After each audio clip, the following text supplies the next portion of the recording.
என் கடைசி மூச்சு இருக்கும் வரை சினிமாவில் நான் கிங்காக வர வேண்டும் என்று நினைப்பேன்.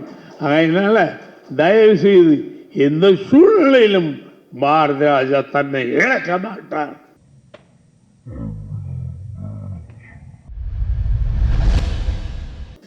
என் இனிய தமிழ் மக்களே, உங்கள் பாசத்திற்குரிய பாரதி ராஜா ஏதோ ஒரு புதிய உலகுக்கு அந்த மாதிரி சொல்ல வரும்போது என் நண்பன் இளையராஜா உலகத்தில் நம்ம எதையோ அதிசயமாக பார்ப்போம். உலக அதிசயங்கள் எத்தனையோ சொல்லுவாங்க. இன்றைய அதிசயம் தாஜ்மஹால் சொல்லுவாங்க. இப்படி ஒன்று அதில் இளையராஜா ஒரு பெரிய நினைவு.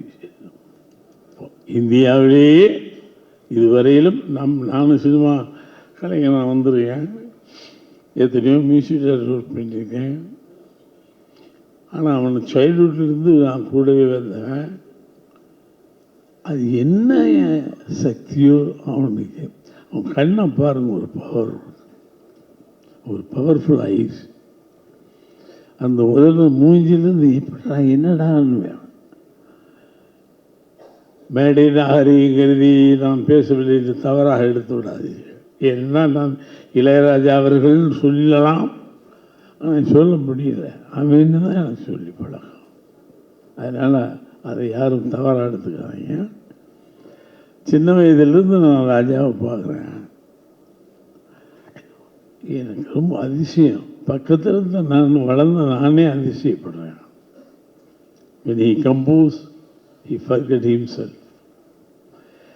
அவன் மூச்சோட இசையாக தான் வெளியே வரும். சும்மா அந்த விரலை வச்சு தட்டுனா நம்மளுக்கு இசைச்சு தந்தாங்க. ஹார்மோனியை பெட்டி அவன் கீபோர்டு வாசிக்கிறதில்ல. அந்த ஹார்மோனியை பெட்டி என்னை வாசி அவனை போட்டு துன்புறுத்தி எல்லா விரலையும் இழுத்துக்கிறான். அவனும் ட்ரை பண்ணுறான், நல்ல மியூசிக் இல்லாமல் விட்டுருவான்னு. விட மாட்டேங்குது இந்த ஹார்மோனியம். கைவி அப்பேற்பட்டோம். என்ன உள்ள நுழைஞ்சோன்னு இந்த மாதிரி சின்ன ஃபங்க்ஷனாக இளையராஜாவுக்கு பார்த்து நாடாக இந்திய மாநிலங்களில் எத்தனை மாநிலங்கள் இருக்கிறதோ அத்தனையும் ஒன்று சேர்ந்து அவனுக்கு இந்திய அரசாங்கம் ஒரு பெரிய விழா நடத்த வேண்டும். அன்னைக்கு நான் அந்த விழாவில் கலந்துக்கணும் ஒரு ஆசை. அது ஒரு தூய்மையான சட்டை, தூய்மையான மூஞ்சி. எப்படி என் கூட தான் இருந்தேன், எப்படி இப்படி ஒரு ஞானம் வந்துச்சு? சின்ன வயசுலேயே ஞானம். எல்லா இடங்களும் சொல்லுவேன். அந்த காலத்து இன்றைக்கி என்ன, அந்த காலத்திலே ஒரு கம்பியை போட்டுக்குவோம், இதில் கட்டுவோம், இந்த கம்பி இங்கே போய் கட்டுவோம், ஒரு பூட்டு எடுத்துக்குவோம். நல்லா கவனிங்க, இதெல்லாம் ஏற்கனவே சொல்லிட்டேன். டொங்கின்னு ஒரு தட்டுவான், இது வைப்ரேஷனில் இந்த ஸ்ட்ரிங் இப்படி போகும்ல, வாசம் பூட்டை வச்சுக்கிட்டு ஒரு அதிசய பிறவின்னு மேடையில் நான் இருக்க சொல்லலாம். உண்மையிலேயே ஒரு அதிசய பிறவி. காலங்களால் எத்தனை நூற்றாண்டுகள் ஆனாலும் இந்திய மாநிலமும் தமிழ் மாநிலமும் இளையராஜாவை மறக்க முடியாது. நானே அசதுவேன். கூடுதல் ஒரு பெற்ற தாய் அப்படின்னு பிள்ளையா அவங்களுக்கே அதிசயப்பட வச்சிருவோம். அதுபோல் ஒரு நண்பனாகவும் எனக்கு தெரியல, உன்னை பற்றி பேசுறது கூட எனக்கு அருகே இருக்கான்னு தெரியல. தி கிரேட் இளையராஜா. இது எப்படி ரொம்ப கஷ்டம் இந்த படம் பண்ணுறது, ரொம்ப ஆராய்ச்சி பண்ணி பண்ணணும். அவனோடு இருந்து வளர்ந்து ஒவ்வொன்றையும் கவனித்து செய்யணும். பெரிய பொக்கிஷமாக வர வேண்டும். ஒரு சினிமா மாதிரி வரக்கூடாது. இந்தியாவில் மிகப்பெரிய பொக்கிஷம் இளையராஜா. அது வரும். அது தனுசு எனக்கு ஆச்சரியம், இப்படி கடவுள் போய் இப்படி சேர்த்து வைக்கிறாரு. நான் ரொம்ப அதிசயப்படுத்துவேன். தனுசு ஐயோ ஐயோ ஐயோ, எப்படி நான் நடிகனாக எடுக்கிறதா, இயக்குனராக எடுக்கிறதா, எழுத்தாள் நான் எடுக்கிறதா, எந்த இதுக்கும் கட்டுப்படாதவே இருந்தேன். எல்லாமுமாய் நான் கூட வேலை செஞ்சேன், மிரண்டு போயிட்டேன். அதை மனிதாபிமானத்திலே கிரேட் சரியாக கடவுள் கொண்டு சேர்த்திருக்காரு பாருங்க இளையராஜாவின் தனுசு. ஏன்னா எதுவும் நடக்க இருக்கிறது, இது மிகப்பெரிய விஷயமாக இது நடக்க இருக்கிறது. அதனால தான் 2 பேரையும் கடவுள் கூட அந்த உட்கார வச்சுட்டார். ரொம்ப பேசக்கூடாது இளையராஜாவை பற்றி பொழுது நீங்கள், ஏன்னா தெரிஞ்சது தானே கதைச்சிக்கிட்டே இருக்கணும். they will prove, அவங்க நிரூபித்து காட்டுவாங்க. பாரதி ராஜா என்ன, இந்த ராஜா இந்த ராஜாவுக்கு இப்படித்தான், யார் ராஜாவாக இருந்தாங்க தோற்றுருவாங்க, இந்த ராஜா மட்டும்தான் ஜெயிப்போம். அது ஒரு பாட்டு ஒன்று போடுவோம், ராஜா ராஜா ராஜா இந்த ராஜா தூக்கா.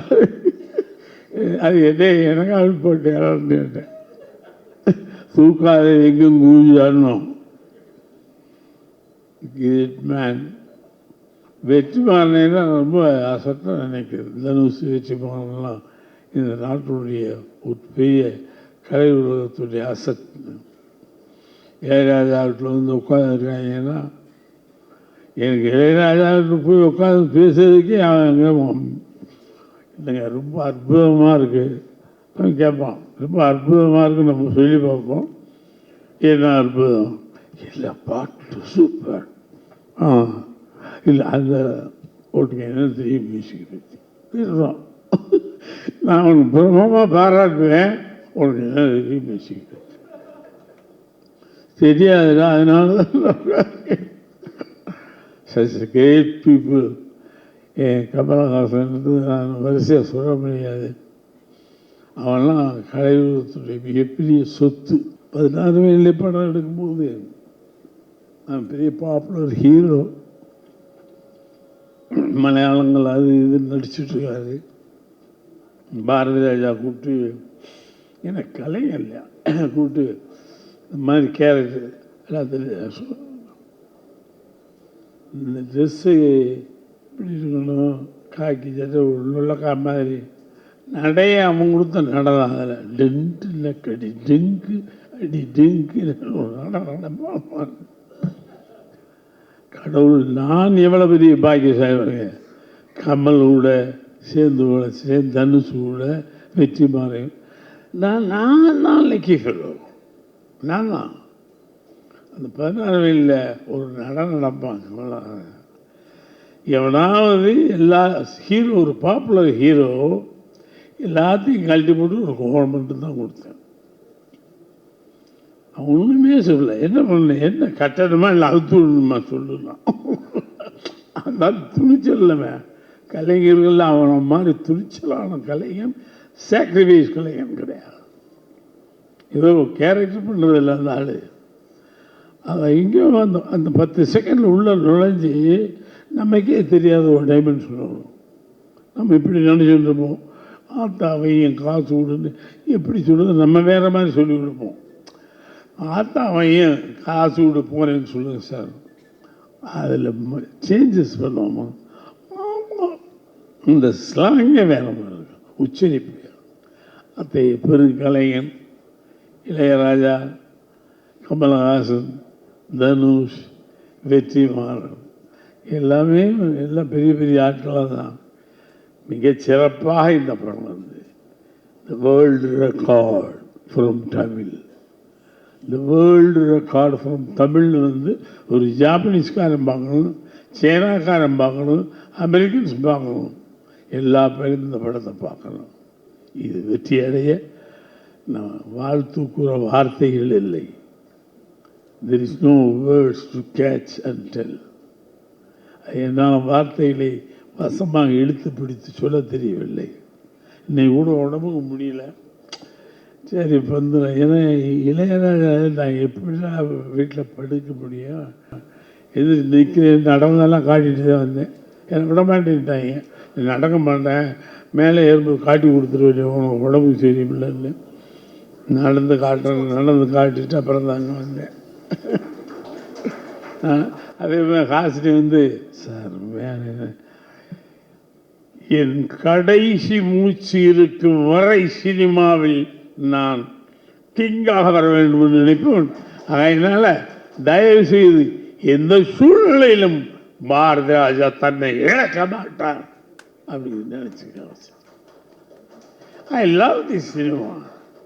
எனக்கு வேற என்ன அறிவு ஒன்றும் தெரியாது, சினிமாவை தவிர ஒன்றுமே தெரியாது. அதுலேயும் போனால் தான் எனக்கு மரணம். அதனால் don't feel for me, I am okay, I am okay. Now I am announcing, okay, I will do more films till the last film. எப்பயாவது வரும், ஒரு 100 வயசுலையோ 105 வயசுலையோ ஆசை பார்த்தீங்கன்னா, ஒரு 100 வயசுலையோ 105 வயசுலையோ டைரக்ட் பண்ண அப்படிங்கிற ஒரு இதோடு மிகச்சிறந்த வாழ்த்துக்களை கூறி இந்த வேர்ல்டு ரெக்கார்டாக இந்த இளையராஜா படம் வர வேண்டும். அவன் அருள்மாரி ஒரு டைப்பான ஆள், டைரக்டருக்கான ஐயோ அவன் குலகாரன். ஆமாம், நீங்கள் அவன் படம் பாருங்க, குலகாரன்னு தெரியும். அற்புதமான டைரக்டர். நான் எப்படா உனக்கு இவ்வளோலாம் வருது, நாங்களும் தான் இத்தனை படம் பண்ணிட்டோம், டைரக்டர் வந்துட்டோம். ஆனால் ஷாக் வித் அருள்மாரி. கிரேட். உன்னுடைய கூட்டணி அற்புதமாக இருக்கிறது. மிகப்பெரிய உலக ரெக்கார்டு, வேர்ல்டு ரெக்கார்டாக இது திகழ வாழ்த்தி விடைபெறுகிறேன். நன்றி.